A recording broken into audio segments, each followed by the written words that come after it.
नमस्कार अनि हार्दिक स्वागत छ दर्शकबिन कार्यक्रम प्रश्न समयमा म भोपाल लुइटेल।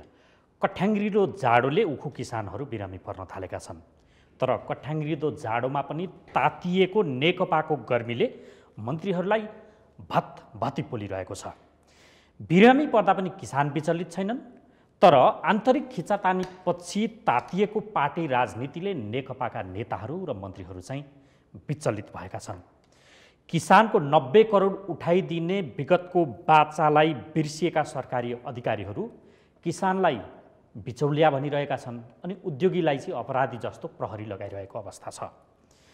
किन यो हदमा निर्दय बनिरहेको होला सरकार? आज हामी यी र यस्तै विषयमा बहस गर्दैछौँ र यसका लागि हामीसँग हुनुहुन्छ नेपाल कम्युनिस्ट पार्टी नेकपाका नेता, उहाँ पूर्व उद्योग मन्त्री पनि हुनुहुन्छ र यो किसानसँग सम्बन्धित समस्यालाई समाधानका लागि सरकारलाई निर्देशन पनि दिने संसदको उद्योग तथा वाणिज्य र श्रम तथा उपभोक्ता हित समितिको उहाँ सदस्य पनि हुनुहुन्छ माननीय सोमप्रसाद पाण्डे। यसैगरी हामीसँग हुनुहुन्छ उखु किसान, उहाँ उखु किसान सङ्घर्ष समिति नवलपरासीको अध्यक्ष हुनुहुन्छ उमेश यादव। नमस्ते। र हामीसँग हुनुहुन्छ सर्लाहीबाट प्रतिनिधि सभाका लागि निर्वाचित, उहाँ तत्कालीन बेला जनता समाजवादी पार्टीबाट निर्वाचित सांसद हुनुहुन्छ प्रमोद शाह। नमस्कार, स्वागत छ यहाँ तीनैजनालाई। सुरुवात चाहिँ म माननीय सोमप्रसाद पाण्डेज्यू तपाईँबाट गरौँ। यो बडो जाडो कठ्याङ्ग्रिदो छ, यो जाडोमा पनि यो तपाईँहरूलाई चाहिँ एकदम भत पोल्ने गरी सम्भवतः ताल पर्दा फोकै उठ्ने गरेको यो राजनीति, नेकपाभित्रको यो राजनीति चाहिँ कहिलेसम्म हो? अब यस्तो यो घटनाक्रम विगतदेखि हेऱ्यो भनेदेखि अब यो सरकार बनेपछि केही अहिले विधि पद्धतिका कुराहरू बिचमा नेताहरूको बिचमा उठ्यो र उठिसकेपछि छलफल बढी भयो। कुनै बेला त छलफल अलि बढी उग्र रूप पनि लियो। गएको वैशाख 17 गते कुरा गऱ्यो भने पनि एक खालको उग्र रूप लिइसकेका थियो, तर त्यो फेरि नेताहरूको बिचमा चाहिँ छलफल भयो, एक खालको चाहिँ आपसी समझदारी कायम भयो, फेरि त्यो पनि टुङ्ग्यो। 20 गते पुग्दा नपुग्दै त्यो पनि टुङ्ग्यो। त्योभन्दा पछि हेर्नुभयो भने पनि गएको भदौ महिनामा त्यति उत्कृष्टमा पुगेको थियो। त्यो पनि एउटा कार्यदल बनाइयो। हाम्रो वर्तमान अर्थमन्त्री तथा पार्टीका महासचिव विष्णु पौड्यालको संयोजकत्वमा एउटा चाहिँ कार्यदल बन्यो। त्यो कार्यदलले एउटा प्रतिवेदन दिएर गएको 77 भदौको 26 गते त्यो पनि टुङ्गो लागेको छ। त्यसपछि फेरि अलिकति त्यसभित्रको कार्यान्वयन पक्ष कमजोर भइसकेपछि अहिले फेरि कुरा उठेको छ। तर मलाई के विश्वास छ भने हामी त्यो भतभत्ते पोलेर फोक्कै निस्किएको अवस्थामा त छैनौँ।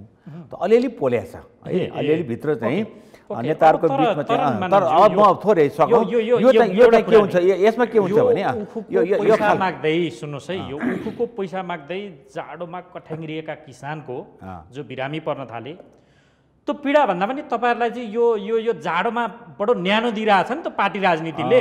त्यो प्यारो छ। न्यानो त दिएको छैन, पीडा दिएको छ। पीडालाई न्यानो मान्न त सकिँदैन, तर पनि किसानको पीडा भन्दा तपाईँहरूलाई त्यो पीडा प्यारो अब छ। पीडा चाहिँ छ, पार्टीमा यो खालको अवस्था आउन नपर्ने हो भन्ने हाम्रो चाहिँ भनाइ हो। किनकि चाहिँ आज नेपाली जनताले जसरी चाहिँ यत्रो मत दिएर विश्वास गरेका छन्, त्यो विश्वासको कदर गर्दै हामीले मुलुकको समृद्धिमा, नेपाली जनताको सुख र समृद्धिमा हामी लाग्नुपर्ने बेलामा अलि अल्मल्यौ कि भन्ने चाहिँ लागेको छ। तर बिचमा चाहिँ यस्ता घटनाक्रमहरू फेरि के छ भने हाम्रो पार्टी अब अलि गतिशील पार्टी, अलि विचार र छलफल हुने हुँदाखेरि पनि बढी यस्तो चाहिँ छलफल भएको। तर यो चाहिँ टुङ्गिन्छ। अब हामी चाहिँ यसलाई विश्वास केमा छ भन्दाखेरि अब यो चाहिँ सेटल हुन्छ। यो तमासा जस्तो हुँदैन यो चाहिँ अब। तर अब एउटा कुरा मानिन्ज्यू, हुन त तपाईँ पार्टीभित्रको एउटा मध्यमार्गी नेता, सबैलाई मिलाउनुपर्छ, त्यो विवाद समाधानको सूत्रधार, तपाईँकै घरमा पटक पटक मिटिङ हुन्छन् भनिन्छ। म त्यतातिर बढ्ता केन्द्रित भइन। अब काठमाडौँको जाडो यस्तो छ, 2 डिग्री तल झरिसक्यो, 1 डिग्री। अब यो काठमाडौँको जाडोले त माछालाई समेत जाडो हुन्छ भन्न थाल्छन् मान्छेहरू है। हेर्नुहोस् है, त्यो खुर पस्ने भन्दो रहेछ माछा पनि है पानीबाट। यो अवस्था छ। किसान बिरामी पर्न थाल्यो, पैसा देऊ न, पैसा उठाइदेऊ, मेरो पैसा उठाइदेऊ भनेर सरकारले त्यो किसानलाई सहानुभूति त कता बिचौलिया देख्न थाल्यो। हेर्नुहोस् त यो के भएको? अब यसमा चाहिँ त्यो किसान बिचौलिया हो। यहाँहरूले अहिले राख्न खोज्नुभएको उखु किसानकै कुराहरू बढी जोड दिनु खोज्नु भएको होला होइन। अब अहिले किसानहरू पनि त्यो उखु किसानै आइपुगेका छन्। अब के छ भने मलाई सम्झना छ, म पनि यो क्षेत्रमा अब संसदीय फाँटमा मैले काम गरेको धन्य 27 वर्ष 27 वर्ष लाग्यो, 26 वर्ष पुगिसकेको छ। म 51 सालदेखि लगातार संसदमै छु, धेरै छु नगिजबाट। र यो चाहिँ 10 वर्ष 11 वर्ष पहिला जुन बेलामा भरतमोहन अधिकारी अर्थमन्त्री हुनुहुन्थ्यो, त्यति बेला पनि यो कुरा उठिसकेपछि त्यति बेला पनि बक्यौता बाँकी थियो। त्यो बक्यौता बाँकीलाई कसरी सल्भ गर्ने भन्ने विषयमा सरकारको तर्फबाट पनि भ्याट रिटर्न गरिदिने उनको के अरे चाहिँ उद्योगीहरूलाई र किसानलाई चाहिँ त्यो भ्याट समेत नेपाल सरकारले बेहोर्ने गरी हामीले चाहिँ व्यवस्था सुरु गरेका हौँ। र त्यति बेला पनि चाहे तपाईँ श्रीराम सुगर मिलको कुरा गर्नुहोस्, चाहे अन्नपूर्ण कुरा गर्नुहोस्, चाहे लुम्बिनीको कुरा गर्नुहोस्, लुम्बिनी सुगर मिल कुरा गर्नुहोस्, उहाँहरूको बक्यौता बाँकी नै थियो त्यति बेला पनि। तर त्यसको निम्ति सरकारले धेरै प्रयत्न गर्यो र चाहिँ उद्योगी र चाहिँ किसानको बिचमा चाहिँ छलफल गरेदेखिलाई हामीले उद्योगीहरूलाई चाहिँ अत्यन्तै कडा खालको निर्देशन पनि जारी गर्यौँ। केही पेमेन्ट हुन्छ, केही चाहिँ उपलब्ध गराउँछन् अब आफ्नो चाहिँ किसानको मूल्य जुन उखुको मूल्य फेरि उस्तै बन्छ अर्को पटककोमा। अब अहिले आज 90 करोड 89 करोड 80 लाख जतिको भनौँ, 90 करोडको अहिले पनि बाँकी छ। अब अहिले के हुन्छ, उखुको सिजन सुरु भयो। अब केही उखुको मूल्य अहिले बाँकी र पुरानो चाहिँ दिने, फेरि नयाँ चाहिँ अब लिइसकेर फेरि यथावतै रहने खालको चाहिँ अवस्था छ। त्यही भएर अहिलेको सरकार हामीले चाहिँ के भनेको, हाम्रो चाहिँ यो उद्योग वाणिज्य श्रम तथा उपभोक्ता हित संरक्षण जुन समिति छ, पार्लियामेन्ट्री कमिटी, त्यसको म सदस्य हो। हामी धेरै राउन्ड यसको छलफल गरिसक्यौँ र हामीले तत्काल यो पैसा चाहिँ किसानको हातमा परोस्, उद्योगीहरूले कुनै पनि तरिकाले दिनुपर्छ। तर छलफल त फल नदिने खालको भयो, छल मात्रै भयो त्यहाँ, होइन किसानलाई छल मात्रै भयो गणेशज्यू। छलफल नगरिकन विगत पनि हेर्नुभयो भने 2 अरबसम्म पुगेको पनि यस्तै छलफलले चाहिँ प्राप्ति भएको थियो। त तपाईँ मन्त्री हुँदाखेरिको मन्त्री हो, त्यति बेला चाहिँ 2 अरबभन्दा बढी पैसा बाँकी थियो र हामी अत्यन्तै स्ट्रङली उनीहरूलाई निर्देशन जारी गरेर उहाँहरूलाई चाहिँ हामी थुन्ने सम्मको थुनेनौँ, तर थुन्ने चाहिँ हामीले आदेश जारी गरेका थियौँ र चाहिँ हामीले सबै उखु मिलहरूको सम्पत्ति रोका गरे। उनको त्यो मात्र सम्पत्ति उखु मिलको मात्रै होइन, उनको घर घराना कहाँ के को अवस्थामा छ सबै रोका गर्ने भनिसकेपछि धेरै असुल उपर भएको थियो। अहिले पनि त सुरु गरिसक्यो तपाईँहरूको छलफलले हो। अब श्रीरामले सुरु गरेको छ, श्रीरामले अहिले पहिले सुरु गरेको हो। म मन्त्री हुँदाखेरि उसले जग्गा बेच्न पाऊँ भनेर भनेको थियो, तर के छ भने यहाँ पनि चलाखी छ। अनि सुगर मिल स्थापना गर्दाखेरि अथवा कुनै पनि त्यस्तो खालको उद्योगको निम्ति चाहे तपाईँ चिया बगान भन्नुहोस्, जग्गा चाहिँ 1000 बिघा पनि त्यसले लिन सक्छ चिया बगानले। तर के शर्तमा भन्दाखेरि चाहिँ त्यो जग्गा सो कम्पनीले बेच्न नपाउने शर्तमा 10 बिघा मात्रै बेच्न पाउने हाम्रो कानुनी प्रावधान छ। त्योदेखि बाहेकको यदि निजको चाहिँ कम्पनी लिक्विडेसनमा गएमा अथवा चाहिँ खारेज हुने अवस्था गएमा सो जग्गा नेपाल सरकारमा स्वत आउने गरी निजलाई चाहिँ प्रयोग गर्न दिने गरी चाहिँ जग्गा किन्ने व्यवस्था छ। अहिले श्रीराम सुगर मिलको पनि के आएको थियो प्रस्ताव भन्दाखेरि, म मन्त्री भन्दाखेरि आएको थियो कि यो जग्गा बेचेर हामी पैसा तिर्छौँ भन्ने आएको थियो। अब हामीले चाहिँ जग्गा बेच्ने कुनै पनि प्रावधान छैन, बाटो छैन। यो चाहिँ फ्याक्ट्री लिँदाखेरि अथवा जग्गा लिँदाखेरि के शर्तमा ल्याछन् भनेदेखि चाहिँ यदि मैले चाहिँ उक्त उद्योग सञ्चालन गर्न छोडेको खण्डमा सो जग्गा स्वत नेपाल सरकारको हुने गरी चाहिँ म यसमा राजी छु, खुसी यसको चाहिँ म शर्त बमोजिम काम गर्न तयार छु भनेर चाहिँ यो चाहिँ उनीहरूले जग्गा ल्याछन्। अब अहिले जग्गा चाहिँ उनीहरू सबै बेच्न चाहन्छ। हजुर, त्यो बेच्न चाहिँ सरकारले दिने कुनै बाटो छैन। चाहे स्थानीय सरकार होस्, चाहे सङ्घीय सरकार होस्, चाहे समिति होस्, चाहे अर्थ मन्त्रालय होस्, कसैले पनि यो चाहिँ भूमि सुधार मन्त्रालय होस्, जग्गा बेच्न दिने अधिकार चाहिँ छैन, त्यो प्रावधान छैन। जग्गा बेच्न खोज्ने नियत देखिन्छ। जस पैसा अहिले फिर्ता गर्ने प्रक्रिया सुरु भएको त सुरु भएको छ। अब सुरु भएको छ, अहिले सरकारले पनि कडाइ गरेको छ। मैले हिजो मात्रै सुने हाम्रो चाहिँ उद्योग वाणिज्य तथा आपूर्ति मन्त्रीज्यूले लेखराज भट्टज्यूले पनि अब 12 दिनभित्र हामी चाहिँ जसरी पनि हामी चाहिँ पेमेन्ट गर्छौँ अथवा चाहिँ दिलाउँछौँ भनेर चाहिँ कबुल गरेको मैले सुनेको छु। यसमा चाहिँ हुनसक्छ अब चाहिँ उनीहरूको जग्गा जमिन रोका राखेर ब्याङ्किङ गरेर ठिक छ। त्यहाँ किसानहरूका शर्त छन्, कसले के भनेका छन्, हामीले एउटा सानो क्लिप पनि तयार पारेका छौँ, अलि एकैछिनमा बजाउँछौँ, त्यो तपाईँलाई पनि देखाउन जरुरी छ। म त्योभन्दा अगाडि चाहिँ म उखु किसान जो नवलपरासीको अध्यक्ष हुनुहुन्छ सङ्घर्ष शक्तिको उमेश यादव तपाईँसँग आएँ। अब पैसा त फिर्ता दिन थालिसके उद्योगीले, अनि यो आन्दोलन चाहिँ किन यो गरिराख्नु भयो, राजनीति मिसियो भन्छन् नि? अनि यो निराधार आरोप हेर्नुहोस्, राजनीति मिसियो भनेर। हामीले त योभन्दा पहिले पनि 2076 साल पौष 18 गते पनि वर्तमान उद्योग मन्त्रीज्यूकै अग्रसरतामा उहाँकै उपस्थितिमा पनि त 5 बुँदे सहमति भयो नि। त्यो सहमति अनुसार माघ 7 गतेभित्र सर्लाही सहित, यो भनेको 76 पौष 18 गते भएको 5 बुँदे सहमति अनुसार माघ 7 गतेभित्र बाँकी बक्यौता सम्पूर्ण भुक्तानी गराइसक्ने छौँ भन्ने लिखित प्रतिबद्धता पनि आज यो पौषको 4 गतेसम्म हामी यहाँ कुरा गरिरहँदासम्म भनेको 1 वर्ष भयो भनौँ 1 वर्ष भइसक्दा पनि पुरा नभएको अवस्थामा र बिचमा विभिन्नचोटि सर्लाहीका साथीहरूले आएर हामी मन्त्रालयलाई ध्यान आकृष्ट गराउने सम्बद्ध निकायहरूलाई ध्यान आकृष्ट गराउने काम पनि त भयो नि। त्यति भइसक्दा पनि भुक्तानी नहुनु, आजसम्म लगभग 90 करोड भुक्तानी नहुनु भनेको दुःखद पक्ष हो। यसलाई राजनीतिक चस्माले हेर्नु भनेको यो एकदम दुर्भाग्यपूर्ण कुरा हो। र हाम्रो विशेष गरी उखु उत्पादन हुने क्षेत्र, हजुर, हाम्रो तराई मधेसको 22 जिल्लामध्ये 13 जिल्लामा उखु उत्पादन हुन्छ। हेर्नुहोस्, हजुर, यो उखु उत्पादनको इतिहास हेर्ने हो भने मलाई लाग्छ 65 वर्ष पहिलाको इतिहास छ यहाँ। हजुर, र झन्डै 2072 सालमा चिनीमा हामी आत्मनिर्भर भइसकेका थियौँ। हजुर, तर यो उद्योगपतिहरूको कुनियत, बदनियत र सरकारको गैर जिम्मेवारीपन र हाम्रो बाध्यता, हजुर, तिनटै पक्षको यहाँ कुरा छ। हेर्नु, त्यसले गर्दा किसानको बाध्यता, उद्योगीको कुनियत, सरकारको गैर जिम्मेवारीपन। गैर जिम्मेवारीपन कुन मामलामा हो भने 2072 सालमा हाम्रो उखु बालीलाई नेपाल सरकारले राष्ट्रिय बालीमा सूचीकृत गर्यो। हजुर, सूचीकृत गर्नुभन्दा अगाडि के पूर्वाधारहरू हो त? हामीले ठिक छ राष्ट्रिय बालीमा सूचीकृत त गऱ्यौँ, त्यसको लागि के तयारीहरू गर्नुपर्छ त्यो मलाई लाग्छ अहिलेसम्म सरकारले गरिसकेका छैन। भनेपछि समस्या थुप्रो छन्। खैर, यो त त्यो पाटो हो, त्यसमा म आउँछु। तर सरकारले आश्वासन दियो, उद्योग मन्त्रीले भनिसक्नुभयो 12 दिनभित्र पैसा फिर्ता गराउन सक्छु। श्रीराम सुगर मिसले त अब 35 करोड त जम्मा गरेको भौचरै चाहिँ रोहतक प्रशासनलाई बुझाइ नै सक्यो। पैसा फिर्ता प्रक्रिया सुरु भयो त, किन फेरि आन्दोलन भने? यसलाई हामीले एकदम सकारात्मक रूपले लिएछौँ। रोकिनु पर्दैन त? अब रोकिनु भन्दा नि ठिक छ, हामी 12 दिनसम्म उहाँले भुक्तानी गरौँ, 12 दिन हामी यहीँ बस्छौँ भन्ने कुरा भने फिर्ता भएपछि फिर्ता भएपछि हामी तराई फर्किन्छौँ, आफ्नो जिल्ला फर्किन्छौँ। तर हिसाबमा पनि गडबड छ भनिरहेछन्। तपाईँहरूको एउटा हिसाब, सरकारको अर्को हिसाब, उद्योगीको अर्को हिसाब, 3 खालको छ। त्यसलाई सहज गर्न सकिन्छ, क्यालकुलेट गर्न सकिन्छ। कति क्रसिङ उद्योगले गर्यो, क्रसिङ कति गर्यो र भुक्तानी कति गर्यो, त्यसको सफ्टवेयर होला नि। राज्यसँग त विभिन्न संयन्त्रहरू छ, राज्यले लिन सक्छ। तर राज्यले हामीसँग डाटा लिन्छ, दुर्भाग्य हो। छलछाम छ त्यहाँ, छलछाम छ। हस्, तपाईँसम्म केही बेरमा आउँछु। माननीय प्रमोद शाहज्यू, तपाईँ सर्लाहीको माननीय, सर्लाहीका अधिकांश कृषक काठमाडौँको माइती घरमा यो जाडोको कठ्याङ्ग्रिदोमा अवस्थामा छन्। हामीसँगका कतिपय अभिव्यक्तिमा उनीहरूले आँसु झारेका छन्। ब्यानर लेखिएको छ, चिनीबाट उखुबाट गुलियो चिनी बल्छ, किसानको चाहिँ आँसुमा खेलबाड भइरहेको छ। अर्थात् त्यो गुलियो चिनीमा चाहिँ सरकार, त्यो माफियाको गुलियो चिनीमा सरकार भुलियो जस्ता यस्ता खालका अभिव्यक्ति थुप्रो दिएका छन्। ती सर्लाहीबाट भोट दिएर आएका तपाईँका ती किसानका आँसुले छुँदैन तपाईँलाई?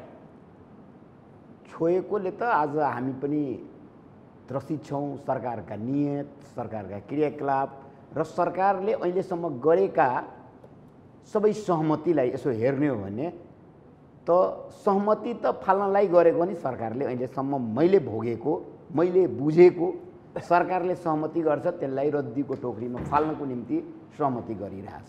यो आजको कुरो होइन, यो 1 वर्ष पहिलाको कुरो होइन। विगत वर्षौँ वर्षदेखि राज्य सत्ता सञ्चालन गर्ने मान्छेले हरेक निकायलाई हेर्ने दृष्टिकोण त्यही हुन्छ। मैले हिजै एउटा कार्यक्रममा गएको थिएँ र त्यहाँ मैले भनेको थिएँ कि सरकारको अहिलेको जुन रवैया छ, जुन अवस्था छ, त्यो हेर्दा अजिज भएको छ। मान्छे आक्रान्त भएका छन्, देशका जनता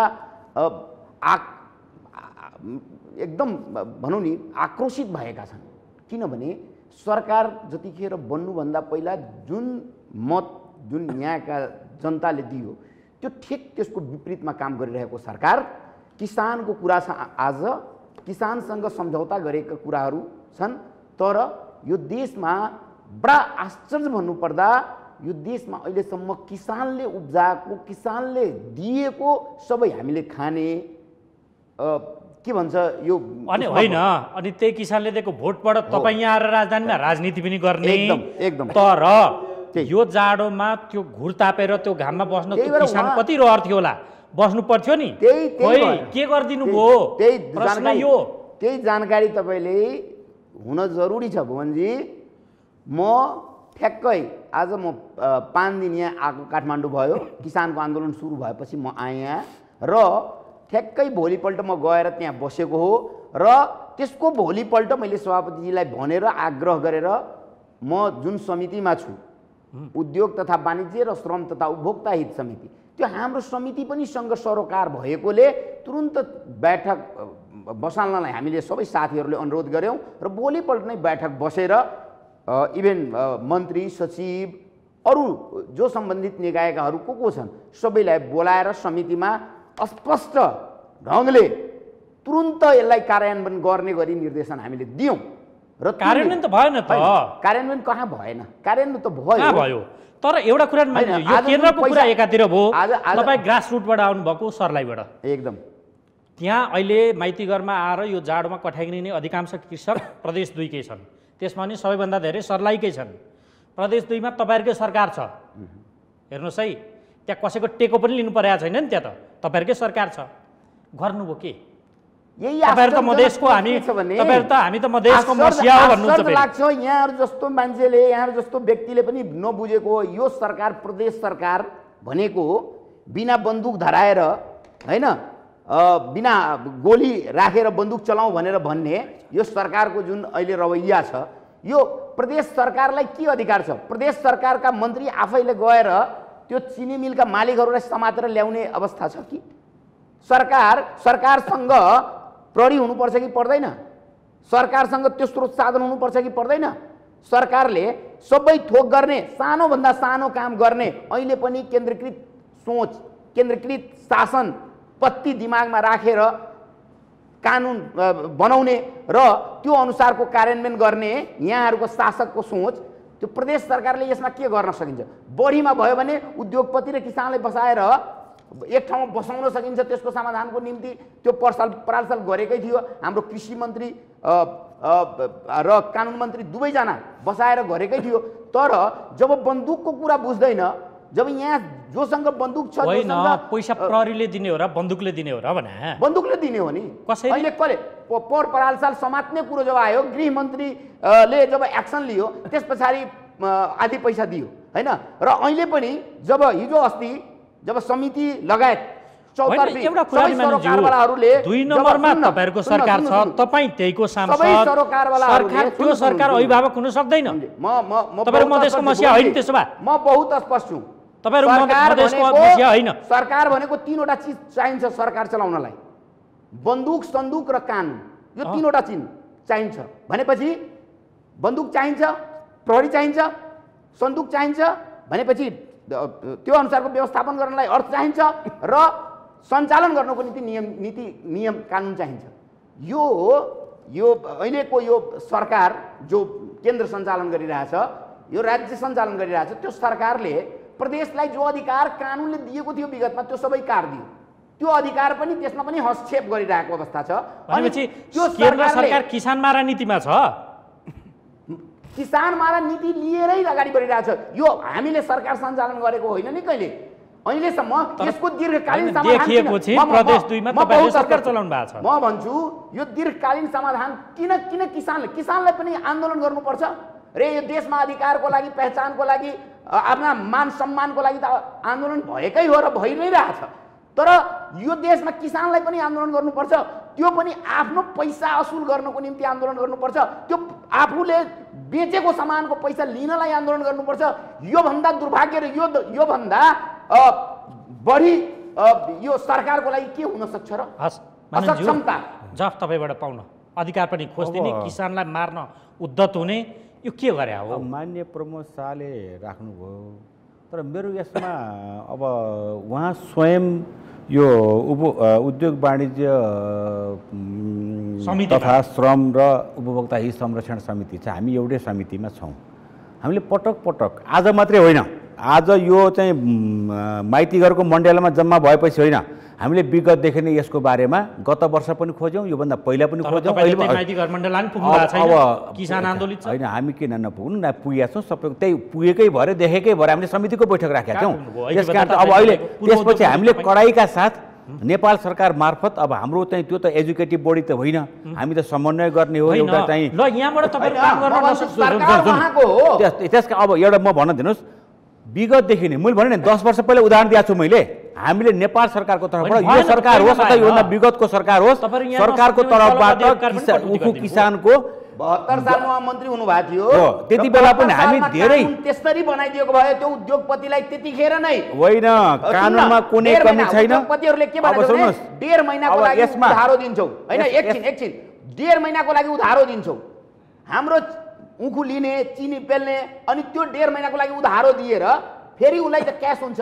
तर हाम्रो पैसा किसानको पैसा भनेपछि किसानको पैसा उसले 5 वर्ष चलाइदियो भने अरबौं रुपैयाँ यसमा चाहिँ के हो भने ब्याज कति हुन्छ? अब यसमा हेर्नुहोस् सरकारको तर्फबाट गर्ने कुरामा पनि नीतिगत रूपमा एउटा कुरा के हो भने प्रमोद मान्यज्यूले पनि अब बुझ्नुपर्ने कुरा के हो भने कुनै पनि आलु बेच्ने किसानले मैले चाहिँ दोकानमा लगेर बेचेको आलुको पैसा पाइने भन्न त आएको छैन।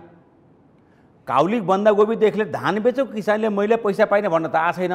समस्या आएको चाहिँ उखुमा मात्रै हो। फेरि उखु नगदे बाली नै हो। नगदे बाली सुन्नुहोस् न।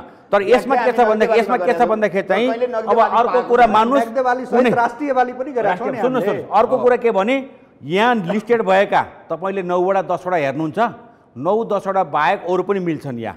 तर ती मिलले पैसा तिर्या पनि छ। यो चाहिँ किन आयो त? होइन केही मिलहरू फेरि एउटा कस्तो नियतको कुरा अब यही हुनुहुन्छ प्रमोद मान्यज्यू हुनुहुन्छ। प्रमोद मान्यज्यूले के कुरा उठाउनु भयो भने 1.5 महिना उधारोमा अर्बौंको लाने त्यसकै ब्याज कति आउँछ त्यस्ता ब्याजहरू तपाईहरुसम्म आइपुग्छ। यो सबै कुरा त्यसका होइन मेरो कुरा पुरा गरिदिनुस् न। मेरो कुरा पुरा यहाँ त सबै थोक छ नि। यो सरकारसँग त सबै के छ भने सरकारले यस विषयमा खोजी नगरेको पनि होइन ताकिदा नगरेको पनि होइन। उद्योगपतिलाई हामी थुन्ने सम्बन्धको निर्णय गरेका छौँ। निर्णय भएको छ तर थुनिएको छैन। थुन्ने निर्णय गरेपछि चाहिँ विगतमा पनि भएको छ अहिले पनि भएको छ। नेपाल सरकारले निर्णय गरिसकेपछि होला ऊ कुनै भागेर कुनै यो देशै छोडेर गएको भएदेखि छुट्टै कुरा त्यस्ता धेरै छन्। अहिले मुद्दा अदालतले मुद्दा राज्यका प्रतिनिधिले सुन्नुहोस् समाजभन्दा पहिला तपाईले यहाँ चिच्याएर किसानले पहिला भगाइदिने अनि सुन्नुहोस् मान्यज्यू तपाईले यहाँ चिच्याएर किसानलाई चाहिँ चित्त बुझाएर हुँदैन। हामी चाहिँ निर्णायक ठाउँमा छौँ। हामीले निर्णायक ठाउँबाट काम गर्नुपर्ने हुन्छ। तपाईँ पनि एउटा चाहिँ जनप्रतिनिधि भएर जनताको सेवाको निम्ति आज 3 वर्ष भयो हामी निर्वाचित भएर आएको। हामीले चाहिँ आज यो टेलिभिजन मार्फत चिच्याएर हाम्रो सांसद बोल्यो भन्ने पारेर चाहिँ पैसा हुँदैन। यसको निम्ति विधि विधान तयार गर्नुपर्ने हुन्छ। त्यसकारण चाहिँ नेपाल सरकारले अहिले पनि उद्योगीले पैसा नदिएको खण्डमा समात्ने कुरा गरेछौ कहिले समात्या छौ? हैन 5 दिनको लागि पनि समातेर राखेको। जब चाहिँ वारेन्ट पुरी जारी पुरी अहिलेसम्म 72 सालमा हजुर मन्त्री भए पश्चात कुनै उद्योगपतिलाई समातेर गल्ती गरेछ भने समातेर राखेको किसानले पैसा पाउने होइन। सरको बोली बोलेर मैले किसानको पक्षमा बोले भने चाहिँ किसानले चित्त बुझाउँदैनन्। हामी त अब कसरी काम गर्ने भन्ने विषयमा निर्णय ठाउँमा छौँ। हामीले निर्णय लिनुपर्छ। त्यसका अब सरकार के छ भने म तपाईलाई नि तपाईलाई म अलिकति किसानको पीडा एक मिनेट मात्रै मैले भने 1 मिनेट मात्रै मेरो किसानको पीडा म तपाईलाई चर्को अथवा खल्लो अथवा कम या बढी त्यो किसान कसरी त्यहाँ अभिव्यक्ति दिइरहेछ सुन्नुहोस् त हो यही मात्र कुरा हामी केमा लाग्नु जरुरी छ भन्दा सुन्नुहोस् एक त नेपाल सरकारले हामीले उद्योगीहरूलाई के अरे गिरफ्तार गरेर भए पनि तिनीहरूको सम्पत्तिहरूलाई रोक्का गरेर बेचबिखन गरेर भए पनि असुल उपर गर्छौँ भनेर सरकारले पनि भनिसकेको छ। अहिलेको सरकारको चाहिँ उद्योग मन्त्री हजुरकै हो। उद्योग मन्त्रीले बोलेको गैर जिम्मेवारी कुरो सुन्नु भएको छ कि सुन्नु भएको छैन? अब सुन्नुहोस् न किसानै होइन भनेर मण्डलमा बस्ने किसानै होइन भनेर वक्तव्य दिनुभएको छ। त्योभन्दा दुर्भाग्य कुरो के हुन सक्छ? हेर्नुहोस् मै मन्त्री हुँदाखेरि हामीले लिएको एक्सनबाट 1.5 अरब पैसा किसानले हजुर मन्त्री भएको बेलामा गराउनु भयो। अहिले हजुरकै पार्टी सरकारमा छ। हजुरकै पार्टी सरकारमा रहिरहँदा 3 वर्षदेखि हामीले कडाइका साथ मन्त्रालयबाट विज्ञप्ति जारी गर्यौं। किसान के अरे उद्योगपतिहरूलाई हामीले चाहिँ कडा निर्देशन दियौँ। अनि त्यसपछि नभएदेखि तपाईँहरूलाई हामीले गिरफ्तार गर्छौँ र चाहिँ किसानको पैसा जग्गा जमिन बेचेर तपाईँहरूको घर घरनाबाट असुल उपर गरिदिन्छु भनेपछि फेरि असुल भयो। तर अहिले के हुन्छ अब अहिले त्यति बेला 2 अरब भन्दा बढी पैसा मानन्जु मैले एकैछिन रोके मानन्जु तपाईँ अहिले माइतीघर मण्डलमा ऐक्यबद्धतामा जान पार्टीभित्रकै रन्कोले पनि पुग्नु भ्याउनु भएको छैन। किसानले हेर्नुहोस् है किसानले कस्तो अभिव्यक्ति दिएको छ। उनीहरूको पीडा सुने पछाडि जो कोही पनि चर्किन बाध्य हुन्छ। अवस्था त्यस्तो छ। एकपटक सुन्नु है त त्यहाँ हामी सुन्नु पर्दैन। सुन्नुहोस् त्योभन्दा बढी मलाई थाहा छ। म पनि किसानको छोरो हो र चाहिँ मैले यस्तो किसानहरूको चाहिँ समस्या बोकेर चाहे सत्ता पक्षमा रहँदा होस् चाहे प्रतिपक्षमा रहँदा होस् तर पीडा सुनौ त। म चाहिँ निर्वाचित भएर आएको एउटा चाहिँ जनप्रतिनिधि हो। म सब कुरा यसबाट चाहिँ ज्ञानमा एकदम यथार्थ कुरा मलाई थाहा छ। अहिलेको रेसेन्ट अवस्था उनीहरूको पीडा सुनौ त्यो सुनौ त्यो त मलाई सुनि पनि सकेको छु। मैले त्यही रेकर्ड मैले सुनेकै रेकर्ड होला त्यो। तर सबैले अहिले सुनायो भनेदेखि चाहिँ अरू कतिपय दर्शकले पनि हेर्नुहुन्छ। किसानहरू त पुरै चाहिँ अब साहु महाजनको जिम्मामा गइसक्यो। ऋण लिएर उखु खेती गर्छ। अनि वर्षों बाँकी बक्यौता छ किसानहरूको। अब हाम्रो गाउँतिर 36% ब्याजमा गाउँको साहु महाजनले पैसा लगानी गर्छ अनि साहु महाजनसँग पैसा लिएर उखु खेती गर्ने अनि पैसा समय पर नदिएपछि लेबर उखु रोपाइदेखि लिएर कटाइदेखि लिएर सबै काम ब्याजमा लिएर गर्छ। अब शादी विवाह गर्नुपर्ने, खानुपर्ने, बच्चाको पढाइ लेखाइ गर्नुपर्ने, त समयमा पेमेन्ट नभएर कतिपय सानो सानो किसानहरू त घर बाहर बिन भउन अवस्थामा गइसकेको छ। अब घर के समस्या देखू कि पैसा के समस्या देखू, हमरा सबके तो अब हम सब कह के अली घर से जो हम सब तो अब काठमांडू जाई छी, जब तक ले पैसा हमरा सबके मालिक न देते, सरकार न देते, तो ले हम सब काठमांडू से न अबै। त्यस्तो समस्या भनेर पनि साधे पनि छैन, किनभने कति समस्या बताउने। अब हाम्रो नगद बालीको रूपमा त्यही नै हुन्छ। खानको लागि धान गहुँ पनि हामी अलिअलि गर्छौँ, तर मेन हाम्रो खेती नै त्यही हो। बर बिमारी भयो, बिहेबारी भयो, सुख श्राद्ध भयो, यो तिमन तरकारी जानु न, मतलब जे अरू मरमसाला भन्न नपाने हाम्रो त्यही नै हो। तर साह्रै समस्या त समस्या न हो। अब कति भन्ने समस्याको बारेमा के भन्ने, एउटा भयो त एउटा भन्ने हो। एकातिर बन्द गर्यो, एकातिर चाहिने त्यो खोलि नै हाल्छ, त धेरै छ। अब समस्याको बारेमा के भनौँ। अब नेपाल सरकारले 2071-72 में 25 रुपये प्रति क्विंटल दिने भनेर निर्णय गरेको छ। सो मुताबिक देशका अन्य जिल्लाका किसानहरूलाई त्यही समयमा दिइसकेछ। म यो पैसाको लागि यो आज 34औं पटक यो आन्दोलनमा सरिक भएछु। 34औं पटक काठमाडौँ आइपुगेछु। जिल्लामा पनि 2-3 पटक 3 पटक अनसन बसे, 5-6 पटक राजमार्ग समेत अवरुद्ध गराए, तर कुनै सुनवाई भएन। यता जाँदा गएर उद्योगी सीता ल्याउनुस्, उद्योगी सीता जाँदा त्यो पैसा सरकारले दिन्छन् भने हामीलाई यसरी घुमाइराखेछन्।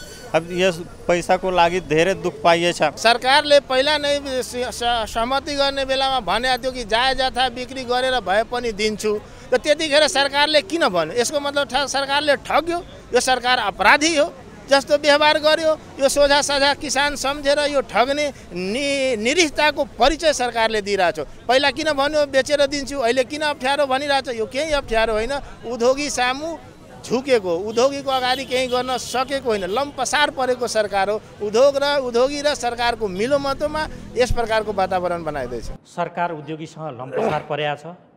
उद्योगी र सरकार बीचको लुकामानीमा ती किसान परेका छन्। एक पटक दुई पटक होइन, 34 पटकसम्म किसान काठमाडौँ धाएको छ, पैसा पाएको छैन। तपाईँ मन्त्री भएदेखिको बेलाको पनि कुरा त्यहाँ पक्का उक्यो 71-72 सालदेखिको। यति मात्र होइन, किसान के गर्छ, त्यो उब्जाउनका लागि 36% ब्याज काटेर होइन।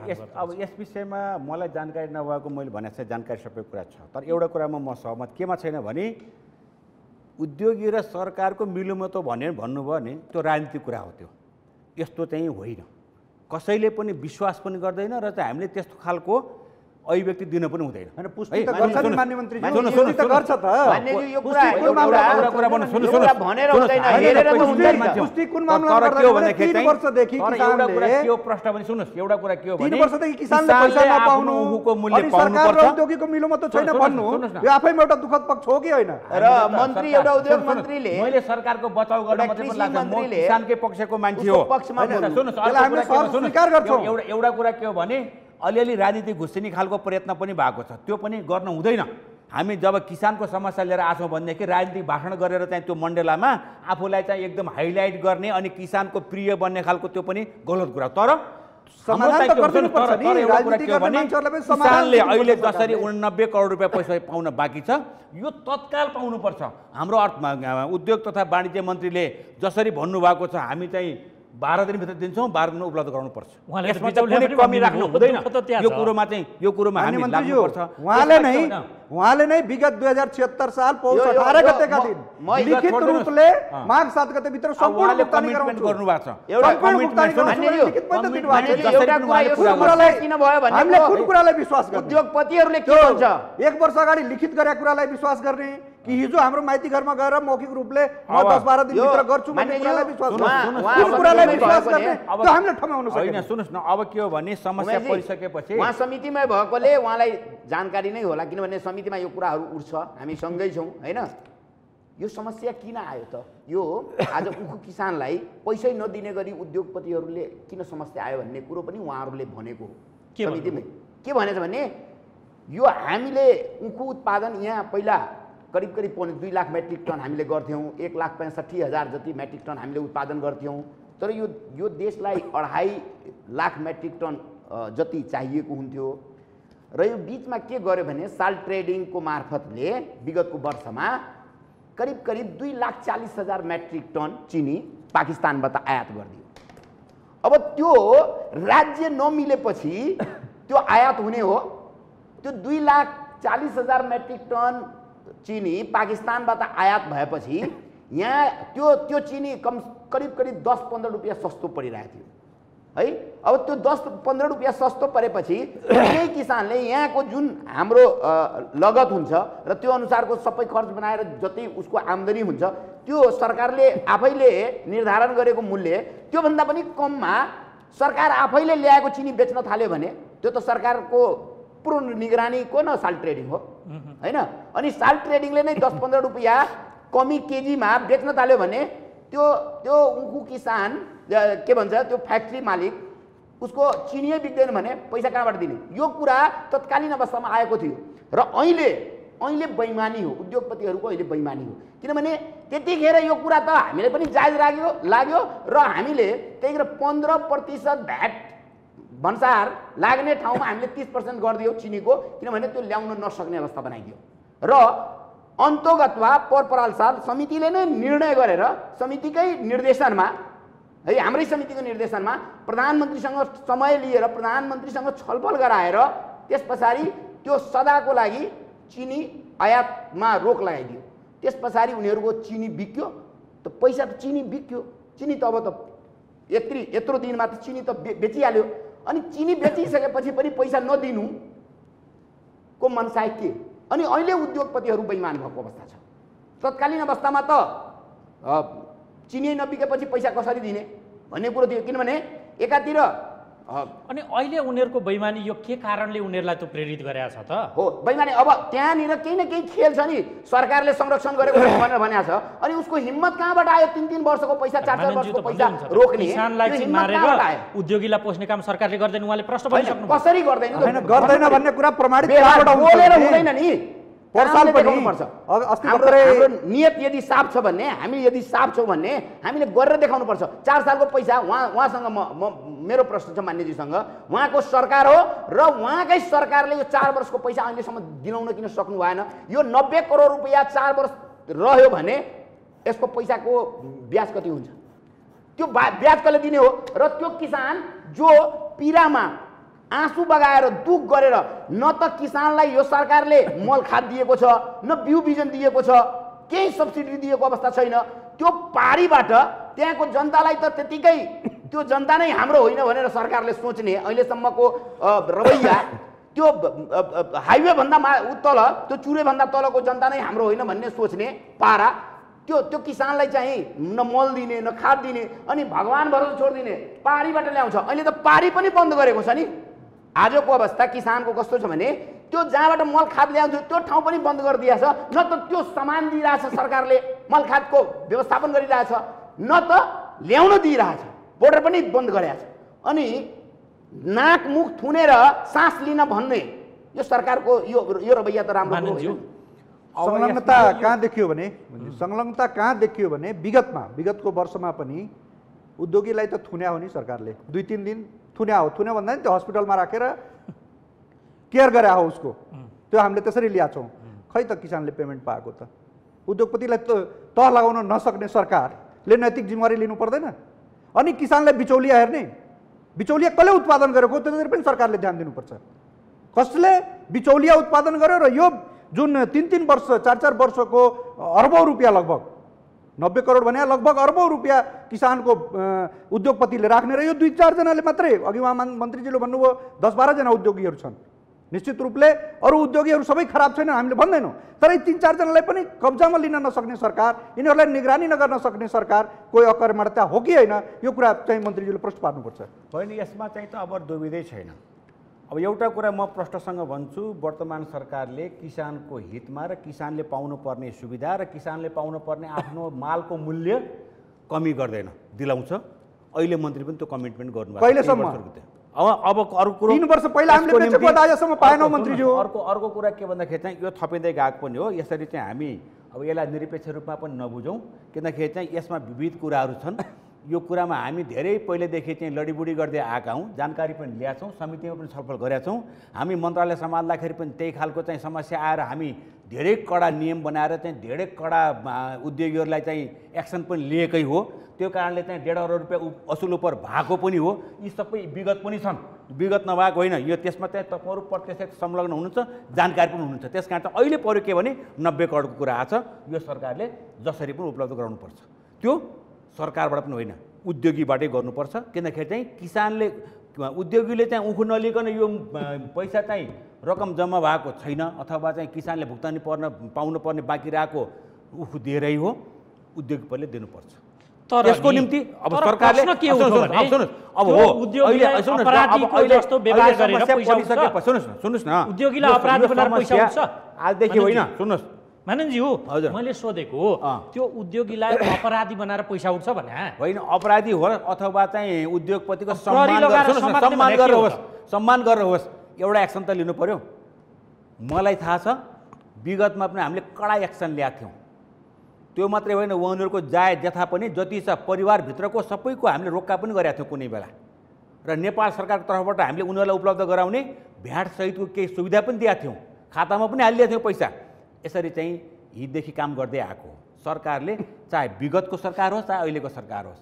किसानको मर्का, किसानको समस्या नबुझ्ने गरी मतलब नराख्ने गरी चाहिँ सरकार चलेको पनि छैन। कुनै बेला उहाँहरू पनि सरकारकै अङ्ग भएर सरकारकै एउटा चाहिँ सहभागी भएको चाहिँ पार्टीको रूपमा पनि हुनुहुन्थ्यो। त्यति बेला पनि यो घटना भएको छ। आज एउटा मात्रै होइन, प्रमोद शाहजी नै सरकारमा गएको बेलामा अहिले कुरा गऱ्यो भने तपाईँले 2 नम्बर प्रदेश कुरा गर्नुभयो नि, प्रदेश 2 नम्बर प्रदेश कसको सरकार बनिएको छ? हातखुट्टा बाँधिदिनु भएको छ। हातखुट्टा बाँध्ने नि आज जिम्मेवारीबाट पन्छिने कुरा त गर्नु भएन नि मन्त्रीज्यू। लुम्बिनी प्रदेशको चाहिँ सरकारले सबै कुरा गर्न सक्ने, हातखुट्टा उसको नबाँधिने खोइ त गरेको। अनि त्यसपछि सरकारले के गरेको मलाई देखाइदिनु। लुम्बिनी प्रदेशले के गरेको छ, एउटा किसानहरूको विषयमा के गरेको छ त्यो कुरा प्रश्न एउटा कुरा हजुर पनि लुम्बिनीकै पास मान्यज्यू एउटा कुरा हैन, हामी कहाँ छौँ? म यहाँ यदि देखिन्छ भने प्रदेशमा एक वर्षमा किसान मान्य मन्त्रीज्यू हामी यही छौँ। त्यसको कृषि मन्त्रालयले मात्रै यस्ता चाहिँ समस्या फुकाउनको निम्ति 10 अरबसम्म चाहिँ खर्च गरेको रेकर्ड छ। एकदम 10 अर्ब खर्च गरेको छ। तर तथ्याङ्क यहाँलाई क्लियर के हुनुहोस् भने हजुर पनि त्यही पाल्पाकै मान्छे, हामीले सब बुझाएको छौँ। हाम्रो लुम्बिनी प्रदेशकै मान्छे, यहाँहरूले के गर्नुभएको छ भने त्यो 10 अरब आफ्ना पार्टीका कार्यकर्ताहरूलाई ट्र्याक्टर वितरण गर्ने, थ्रेसर वितरण गर्ने हामी देखाएको छौँ। स्वतन्त्र आयोग एउटा गठन गरौँ न। सुन्नुहोस्, यहाँ के गन्ध मिसिन्छ काम नगर्नु। तपाईहरुको लागि त्यो प्रदेश सरकारले केही गरेको छैन। हजुरहरु हैन, प्रदेश सरकारले केही गरेको छैन। गैर जिम्मेवार कुरा चाहिँ मन्त्रीज्यूले गरिदिनु भएन। हजुरको मुख्यमन्त्रीलाई पनि हामीले भेटेका थियौँ। यहाँ मण्डला आउनुभन्दा अगाडि कुरा के हो भने हाम्रो शङ्कर पोखरेलजीलाई पनि हामीले भेटेका थियौँ। उहाँले पनि ल ठगी मुद्दा चलाउँछौँ भनेर भन्नुभयो, अहिले पनि हामीसँग रेकर्ड छ त। तर चलेन। सुन्नुहोस्, अब चलेन। यहाँ मण्डला लुम्बिनी प्रदेशकै एउटा कुरा के हो भने निकासा भयो भन्नुहुन्छ, तपाईँ कार्यकर्ता भन्नुहुन्छ। हैन, कार्यकर्ता पुष्टि भएको छ उहाँहरू। हाम्रो जिल्लामा नवलपरासी नेकपा तत्कालीन नेकपाका कार्यकर्ताहरूले सबै ट्र्याक्टरहरू उहरू पाएको हामीले देखाएको छौँ। कर्मीले पनि सुन्नुभएको छ, आफ्नो पार्टीको विपक्ष पार्टीको सत्तासीन पार्टीका सबैले सुन्नुभएको छ। गन्ध अहिले के आउँछ भन्दाखेरि चाहिँ अहिले राजनीति मिसेर कुरा आउँछ, त्यो चाहिँ बिल्कुल पाइँदैन। हामीले किसानको हितमा कुरा गर्ने हो। सरकारबाट जसरी पनि किसानको जुन राजनीति मूल्य हो, यहाँले जुन कुरा गर्नुभयो प्रदेश सरकारले गरेको पर्छ। प्रदेश सरकारले खै गरे त? किसानले उत्पादन गरेर बिक्री गरेको उहाँ प्रधानमन्त्रीले सुगर मिल उहाँको सरकार छ। अरु कुरा तर प्रदेश सरकार त यहाँकै सरकार छ नि हजुर। प्रदेशमा दुईकै सरकार देखिन्छ। अरु सरकार त उहाँकै सरकार छ। सरकारले के गर्यो त? उको किसानहरुले नवलपरासीमा यस्ता समस्या, नवलपरासीको इतिहास भनेको 65 वर्ष लामो। यहाँले पनि देख्नु होला, भैरवा महेन्द्र सुगर मिल नेपालको पहिलो महेन्द्र सुगर मिल 65 वर्षको उनको खेती हुने इतिहास हो। यहाँ मन्त्री भएकै बेलामा 2072 मा नेपाल चिनीमा आत्मनिर्भर भइसकेको अवस्था हो। एकदम खै त आज किन किसान बाहिरबाट चिने गर्नुपर्ने भएको छ? हामी धेरै छलफल गर्न पर्ने हैन आज अवस्था यस्तो हुँदैछ यो देशमा मण्डलमा भएका किसान सरकारको जुन गतिविधि छ म बोले भनेर अहिले तपाईँ त्यहाँ जानको निम्ति चाहिँ हामी त हेर्नुस् अब के सोलुसन निकाल्ने कुरा प्रमोद शाहजी हामीसँग सँगै हुनुहुन्छ र चाहिँ हामी सरकारका जिम्मेवारी व्यक्ति पनि हौँ, हामी समितिमा पनि छौँ। हामीले चाहे सत्तामा हौँ चाहे प्रतिपक्षमा हौँ, दुवै जहाँ पक्ष जुन ठाउँमा रहे पनि किसानको उखुको मूल्य उनीहरूले पाउनुपर्छ। हामीले अब यो चाहे त्यो यस्तो छ तपाईँ के छ भने हामीले कार्यकारीलाई पनि त्यही ढङ्गले चाहिँ निर्देशन दिएका छौँ। समितिको तर्फबाट उद्योग वाणिज्य तथा आपूर्ति मन्त्री लेखराज भट्टलाई लगायतको टिम आएको थियो, यति दिनभित्र दिनुहोस् भनेर हामीले भनेका छौँ र चाहिँ उहाँले आफूलाई तोक्नु भएको छ। म 12 दिनभित्र चाहिँ जसरी पनि उपलब्ध गराउँछु भन्नुभएको छ। हामीले 12 दिन कुरौँ, त्यसपछि हामी फेरि समितिको तर्फबाट एक्सनमा जान्छौँ। किसानलाई जबसम्म यो चाहिँ आफ्नो 8 दिनको टाइम दिनु भएको छ, समितिले 8 दिनको टाइममा प्रतिवेदन सहित उपस्थित हुने गरी कति पैसा दियो भनेर समितिले त अस्ति ठीक छ 12 दिन भित्र नै गर्नुस्। हामी यहाँ मण्डलमा बस्छौँ, 12 दिन भित्र सम्पूर्ण भुक्तानी गर्नुस्। हामी जिल्ला खालको सत्ता पक्ष र प्रतिपक्ष हुनु पर्दा हामी सबै एउटै सत्तामा छौँ। समितिमा भएको मान्छे भनेको निर्देशन दिइसके 8 दिनको ठाउँमा उहाँले 12 दिन माग्नुभयो। ठिक छ 12 दिनै केही नहोस्, हामीले दिएको छौँ, 8 दिनको दिएको छौँ, तर 12 दिनमा दिन्छु भन्नुहुन्छ भने पनि हामी इट्स ओके। पाउनुपर्छ भन्ने हाम्रो चाहिँ अहिलेको कुनै हालतमा पनि किसानले त्यो पैसा पाउनुपर्छ। सहमति गरेको 1 वर्ष पुर्याउँ हामीले। एउटा कुरा माननज्यू, अब यो सुनिन्छ देशको प्रशासन नै बिचौलियाले चलाउँछ, तपाईँहरूकै पार्टीको शीर्ष तहको नेताहरूबाटै आउने अभिव्यक्तिहरू यो हुन्, किनकि त्यहाँ नियुक्तिदेखि लिएर अनेक खेलो फड्कोला लिएर बिम्बको रूपमा तपाईँभन्दा अझ शीर्ष नेताहरूले पनि त्यो बिम्ब दिएका छन् वर्तमान सरकारलाई। वर्तमान सरकारको मात्रै उदाहरण होइन, मैले चाहिँ सङ्घोलमा यो देशलाई बिचौलियाले चलाउँछ भनिन्छ है, फेरि प्रमाण दिए भन्नु भने मसँग छैन, तर को नियुक्ति कस्ता छन् ती व्यक्तिका पृष्ठभूमि आदि दिएर मान्छेले त्यो भन्ने गर्छन्। यो त्यही भएर हो कि क्या हो, किसानको हातमा नि तपाईँ आफै पनि उद्योग मन्त्री हुनुभएको व्यक्ति है, सिधै किसानको हातमा त्यो पैसा पुग्ने वातावरण संयन्त्र बनाउन त्यस्तो ठुलो पहाड खस्नुपर्ने अवस्था छ त त्यो के हुन्छ भन्नुहोस् त। अब यसमा हामी यो कुरा गर्न कोसिस नभएको पनि छैन। अब अक्कल झुक्कल त्यो खालको हामीले त्यस्ता खालका उजुरीहरू त्यो खालका गुनासा आएको त पाइरहेका छौँ, तर चाहिँ के छ भने हाम्रो संरचनाले केही सुधार गर्न नसक्ने खालको अवस्था पनि कहीँ देखिन्छ। ऐन कानुन छ, नियमावली निर्देशिकाले पनि त्यही खालको निर्देशन गरेका छ, तर पनि हामीले त्यसलाई ठिक ढङ्गले लागू गर्न नसकेको अवस्था छ स्थानीय तहको हिसाबले पनि देखिन्छ।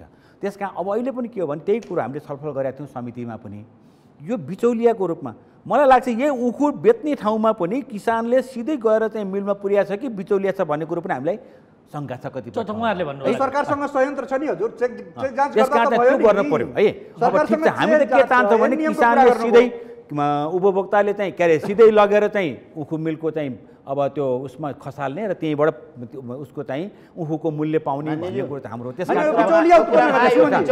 बिचौलिया खारा गरेको पनि उद्योगपति हो भन्ने कुरो प्रमाणित भइसकेको कुरो हाम्रो जिल्लामा बेचेको उद्योगपति।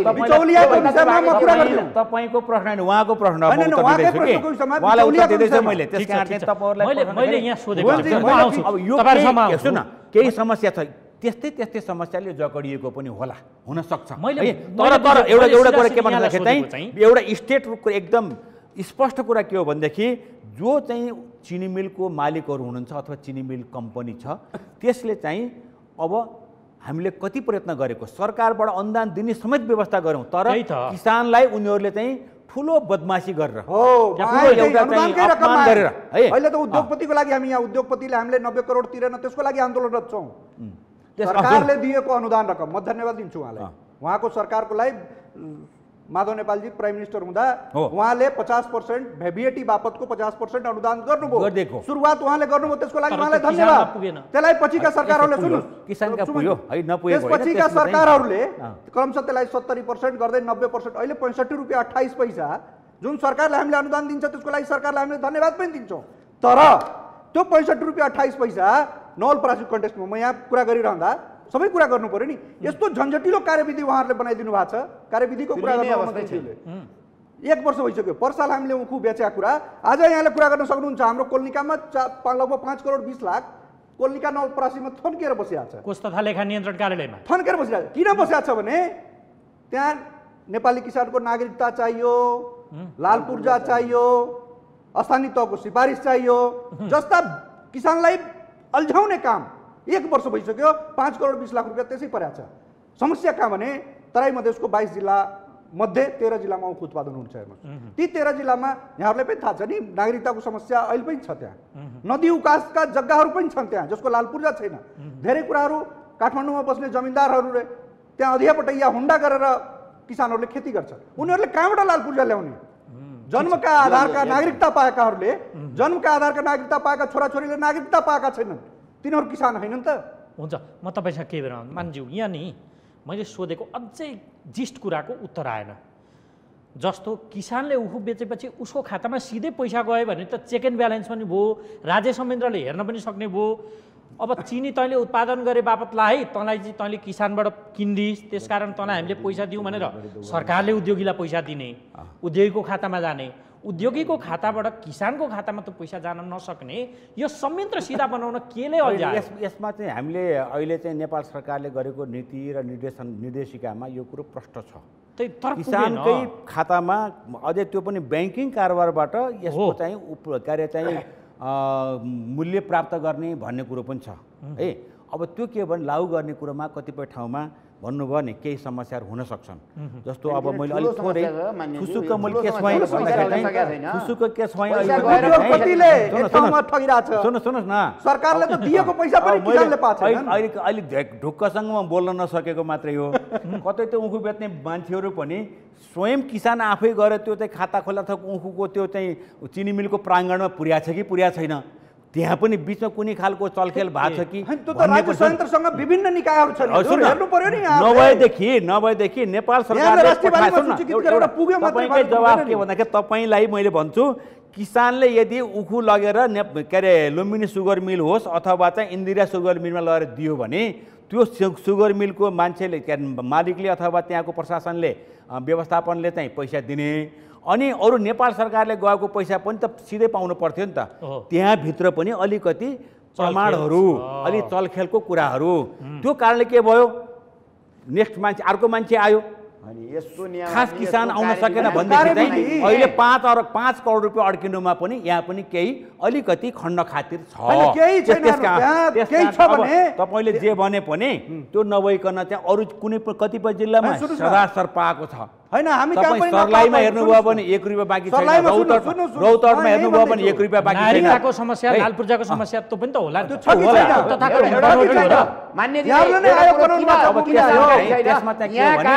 त्यसभित्र पनि केही अरू खालका चाहिँ त्यहाँ संयन्त्र घुसेर पनि आएको समस्या पनि हो यो। तर जेसुकै भए पनि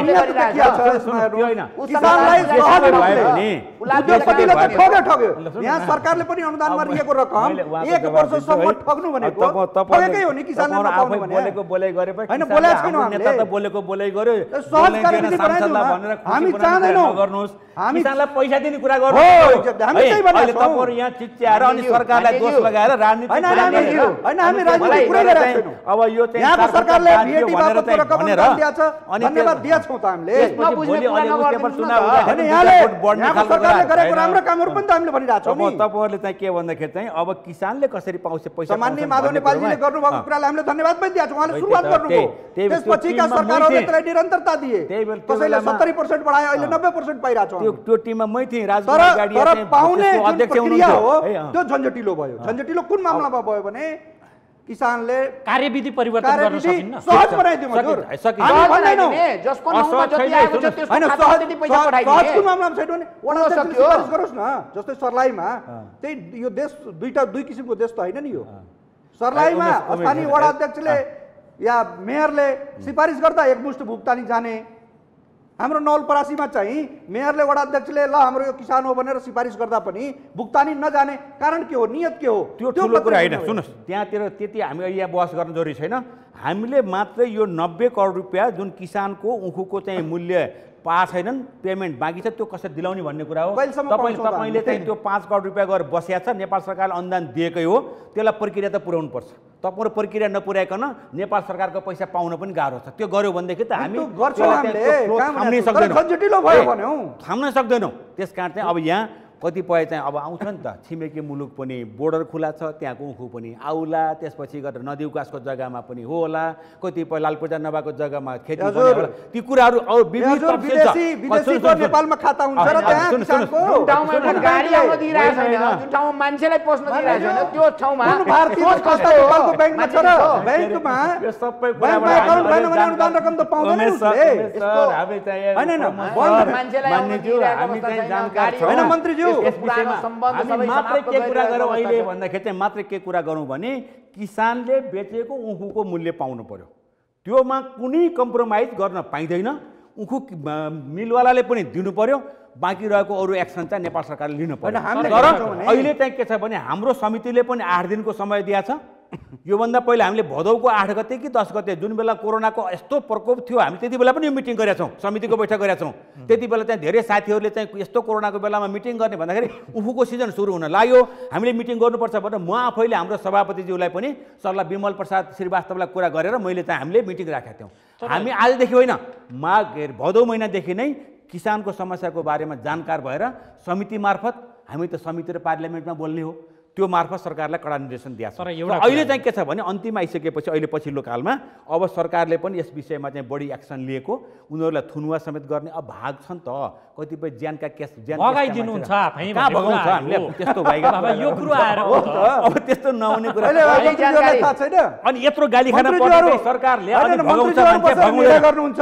त्यही दिन उद्योगपति भाग्छ, कहीँ न कहीँ त छ नि ज्वाइन्ट। सुन्नु अब यस्ता हामी चाहिँ अलि चाहिँ अलि जिम्मेवार भएर बोल्नु, जिम्मेवार भएर तपाईँ यस्तो पहलले चाहिँ अब हामीले चाहिँ त्यो उद्योगपतिलाई भगाउने अनि किसानले शंका गर्ने ठाउँ छ कि छैन? अनि उद्योगपति कहाँ कुन बिलीमा रुक्छ? राज्य त्यसलाई समात्ने अवस्था हुँदैन, अनि राज्यको कमजोरी होइन मान्ने समाज छ। अब तपाईँ पनि होइन, हामी राज्यले समातोस् भन्दैनौँ। हेर्नुहोस् हामीले के भन्छौँ भने यो विगत 3 वर्षको जति बाँकी बक्यौता छ नि 90 करोड श्रीरामले हिजोदेखि सुरु गर्यो, केही त घट्ला नि।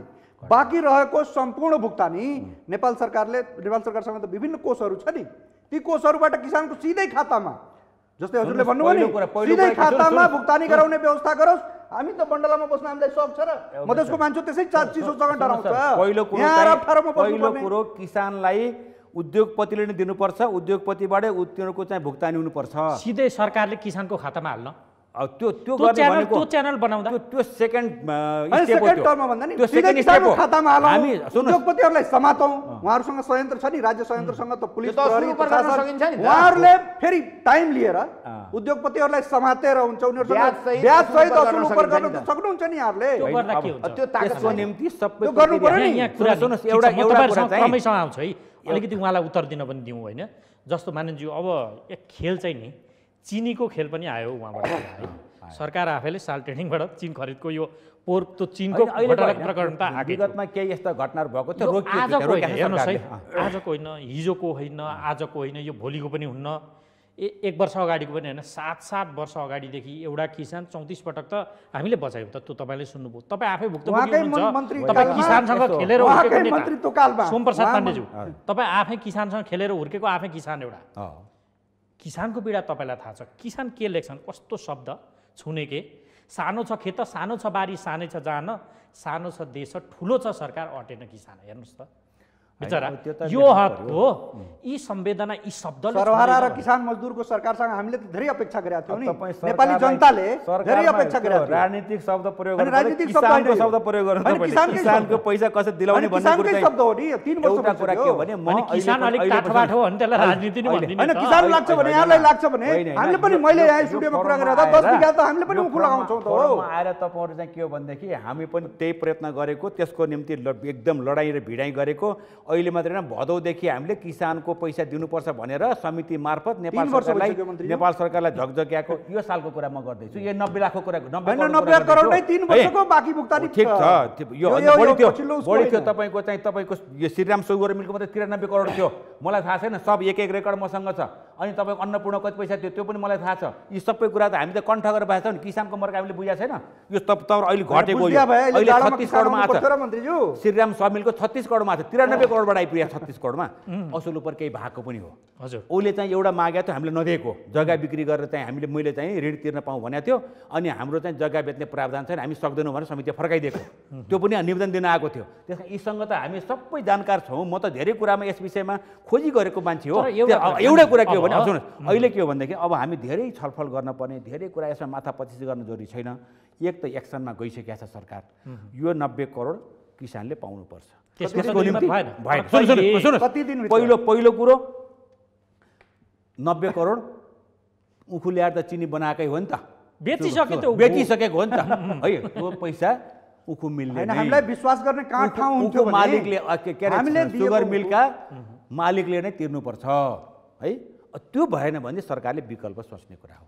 त्यसमा चाहिँ विकल्पमा चाहिँ मैले आजै फेरि लौ नेपाल सरकारको चाहिँ मल्यनिका चाहिँ के अरे सिंहदरबारको चाहिँ वैद्यखाना नजिक रहेको मल्यनिकाबाट सिधै पैसा पठाउँछ म भन्दिनँ। अरू पनि उपाय निस्कन्छन्। अनुदानको रूपमा कति हुनसक्छ अथवा चाहिँ अरू खालका चाहिँ सब्सिडी दिने कुरा हुनसक्छ किसानलाई दिने हुनसक्छ अथवा चाहिँ चिनी मिललाई मिलवालालाई उद्योगपतिलाई दिने हुनसक्छ।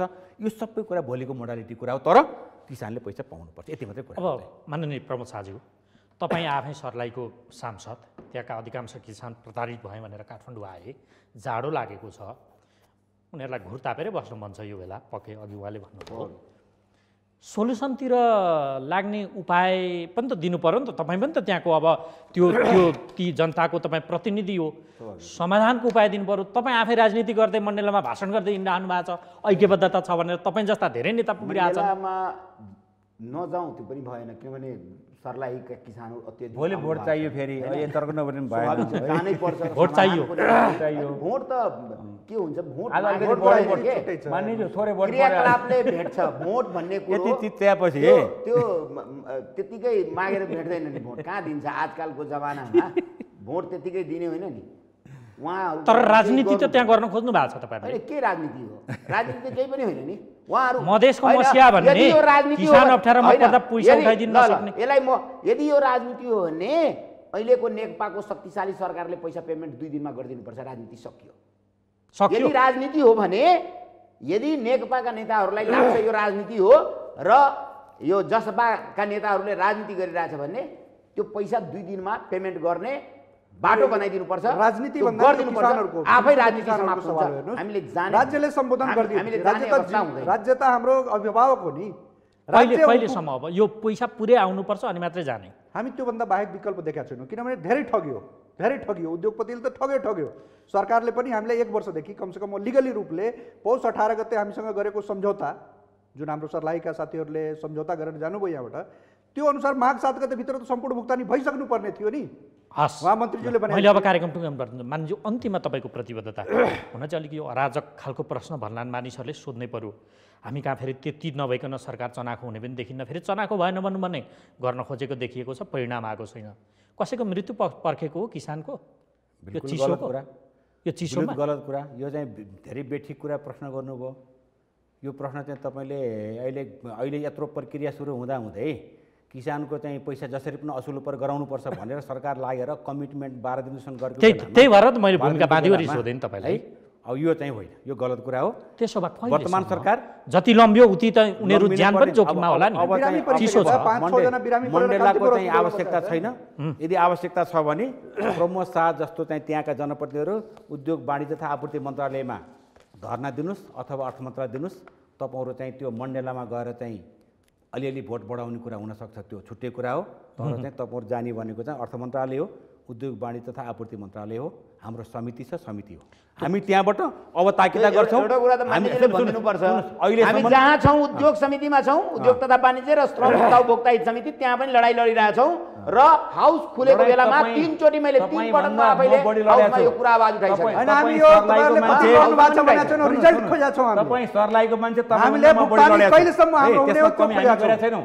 किसानको मर्का जे देखेका छौँ हजुर चाहिँ समितिमा लड्ने भन्ने आज प्रयास चाहिँ किसानको छैन। अवस्था कस्तो भएको छ भने आज जुन किसानले उखु खेती गरिराख्नु भएको थियो आज त्यो किसानले नगदे बालीको रूपमा उखु खेती राखेको अवस्था थियो। मैले टुङ्ग्याउँछु। आज किसानलाई चिसोमा बस्ने बाध्यताको बस्न अन्त्य जुन खालको चिसो चिसो जति धेरै दिन छ नि तपाईँले मेरो प्रश्नमा आपत्ति त जनाउनु भयो, खैर प्रश्नै आपत्तिजनक खालको थियो, तर यसको अर्थ मैले यो भन्न खोजेको कि त्यो चिसोमा धेरै दिन बस्न नपर्ने बात बिल्कुल त्यसमा चाहिँ सरकारले ग्यारेन्टी पनि गरिसकेका छ। कति दिन? 12 दिनको चाहिँ अर्थ के अरे हाम्रो उद्योग वाणिज्य आपूर्ति मन्त्रीले चाहिँ आश्वासन दिनुभएको छ। केही उद्योग चिनी मिलवाला शुक्रबारबाट गणना भयो उनीहरूले पनि अब पैसा जम्मा गरेको रेकर्ड सरकारलाई बुझाएका छन्। नबुझाएको खण्डमा सरकारले ताकिदा गर्छ, सक्छ अब सरकारले चाहिँ उद्योगीबाटै दिलाउँछ। उद्योगीबाट नदिलाएदेखि चाहिँ उद्योगीको जग्गा कसरी कब्जा गर्नुपर्छ सरकारले गर्छ, तर पैसा चाहिँ किसानले पाउँछन्। हस्, यो महत्त्वपूर्ण समय र संवादका लागि तपाईँहरू तीनैजनालाई धन्यवाद। हस्, धन्यवाद। र आदरणीय दर्शकहरू, कार्यक्रमको निर्धारित समय सकियो। आज हामीले उखु किसानको आन्दोलन कहिलेसम्म जारी रहने अथवा लम्ब्याउन दिइरहन्छ यो सरकार भन्ने सन्दर्भमा संवाद गऱ्यौँ। यो बहसमा सहभागी भइदिनु भएकोमा पूर्व उद्योग मन्त्री सोमप्रसाद पाण्डे, यसैगरी उखु किसान सङ्घर्ष समिति नवलपरासीका अध्यक्ष उमेश यादव र सर्लाहीका सांसद प्रमोद शाह, तीनैजनालाई पुनः एकपटक धेरै धेरै धन्यवाद। अर्को अङ्कमा अर्को विषयवस्तुका साथ तपाईँ हाम्रो भेट हुने नै छ। हामीलाई आजलाई बिदा दिनुहोस्। नमस्कार।